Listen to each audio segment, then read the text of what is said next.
Welcome back. Now let's continue the conversation on the Southern Kaduna crisis. Joining me now is Joel Amadi, a music artist who unfortunately lost his dad in the recent attack at Zikpak village now in Southern Kaduna. Joel joins us via Skype.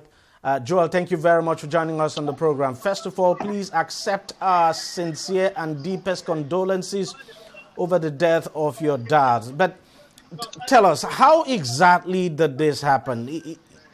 How did it happen? It happened in a tragic way. It was on a Friday, the 24th of July, this year, 2020, at about 9 p.m. I think I was about going out when my younger sister called me, speaking in a very fainted voice and full of, fear.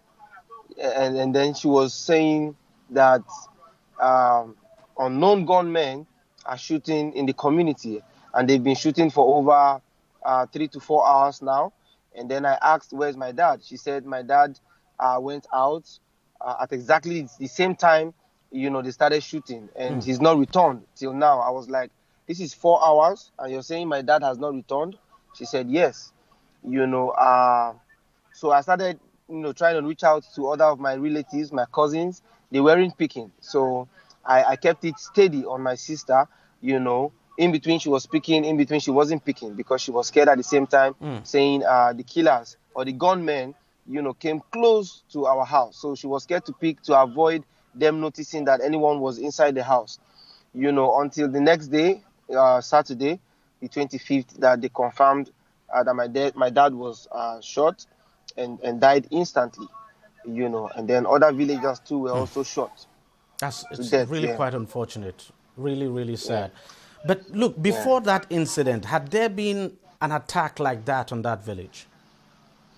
There's been attack in the neighboring communities, but not exactly. You see, before they attacked my dad's community was the safest. Okay, we used to brag about it and say we don't think they can actually come into our society to commit such evil act. So it was shocking and surprising to everyone when they started hearing gunshots. It was like a dream. Nobody believed it, because we thought our community, was the safest. So it came to everyone like a surprise, So, but that was the first time. That's the first time they attacked my dad's community. For you, as someone from that area now, what exactly is going on? What exactly is the problem in Southern Kaduna? You mean why are they killing? Yeah, yes, exactly, because we've had these killings for several times. For so many years now. What exactly is the problem, from your own understanding? There's been speculations. People saying for political reasons, people saying for land, for ethnic reasons and all that. But I think there's been this dispute for long. It didn't just start this year or last year. It's been going on for over 30 years now. But there was a time that it stopped, and then everyone thought there was peace. And all of a sudden, from last year, the rate of dead bodies is really, really increasing. But if you ask me, from history, I think the dispute is about land. These people want to settle in that land, but the way and manner at which they want the land is rather violent. They are coming in a violent way to get that land. Now, you say you want part of the land. The Southern Kaduna should give you part of their land for you to settle. That wasn't an issue. I think that was agreed upon, and the Southern Kadunas were expecting that these people were going to, be okay with that, the part of the land that they've given to them. But I think the ones that are interested in killing the Southern Kadunas are using that opportunity, to do the killings. So I think the whole dispute is about land. But this time around, it's not just they wanting part of the lands in Southern Kaduna State, but I think this time around they want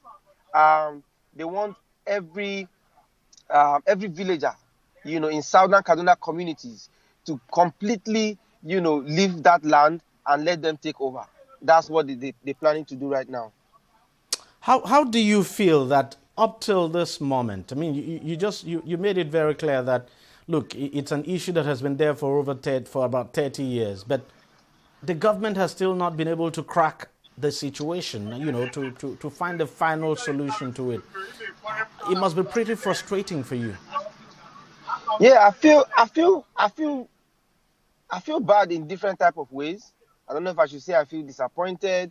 I feel heartbroken. I feel politically betrayed, by the state government and the manner or the way at which they are approaching the situation. This is not just an ordinary situation. This is a situation of innocent people being slaughtered day in, day out as if they are chickens. And then you have somebody just sit in his office, and just call the press and give, just make out, to me, ghost speeches saying, we want to do this, we will ensure this, we will ensure that. So what I can see right now is just an inadequacy of, the Kaduna state government not using their position very well. I don't think they are using their position very well because we have well-trained soldiers. This is the reason why we have soldiers. We have the police, to protect lives, to protect properties. So my question is, how come anytime these people launch their attacks, the army or the police are not always on ground? Do they have someone, an insider in the army force or the police force that is feeding them with this information? Because when they attacked my dad's community, someone in the village told me the army troops were asked to leave. A day after they left was when they attacked my dad's community. So why didn't they attack while the army troops were on ground? Why did they attack a day after they left? So there are so many, propaganda going on, and then they are not. I feel like, the government is not doing enough. The government is not doing enough because right now it's the government that are supposed to protect these lives, protect them through, the security agencies. You know what I'm saying? So I feel like the government has failed us. Trust me, that's what I have to say. And then, in a polite manner and with all due respect, anybody that feel he or she is not, fit for that position that he or she has been appointed for, should rather resign. We are not having issues with anybody, but because there's a conflict now, we need someone to come in and settle this conflict. There's an issue between the Southern Kadunas and the killers. I don't know where they are from. Some said Mali, some said Guinea, some said blah blah blah. But some said, okay, most said the Fulanis, the Fulani henchmen, which of course, if you ask me directly, I would say is between the Fulanis and the Southern Kaduna people. So now, how do we settle this conflict? It's not by you giving them, according to the governor, in his speech, he said he paid them money last year to stop killing. That is not the best way to handle it. To me, I feel these are killers and they are ready to always kill, regardless. So you giving them money is like you're enhancing their capital. It's like giving them capital for more business. What I mean by more business is they will be able to purchase or afford more sophisticated weapons. The villagers don't have any weapon. All they have is just machete and sticks. They are farmers. They are not killers. They are hunters and farmers. So they don't even have anything to fight back. So there's a whole lot that if I have to start saying right now, we won't finish. But basically, I'm just calling out on the government to please, do the needful and save lives. I mean, that community you said had been spared from the attacks until this recent attack. How are people Exactly. who are there now, how exactly are they coping? Are they living in fear? Oh, serious fear. They are living in deep fear. As I speak to you right now, a lot of, the people in the community have already left the community. Some have gone to their relatives in neighboring states where they feel safer or feel safe. According to an information I got this morning from one of my cousins, he said they are just left alone to protect themselves, because those particular ones don't have anywhere to go. Good. I can't tell everybody to come to my house in Lagos City. So they are just, looking up to God, looking up to their self-defense strength to protect themselves. And I asked him, I said, are there no policemen around or soldiers? He said none. That they will just come and patrol on the highway.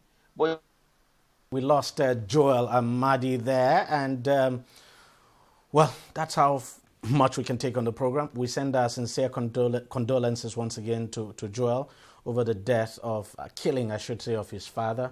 Well, no arrest has been made. We just hope that those who carried that attack will be brought to justice. Thank you very much for watching. I'll see you again next week. Bye-bye.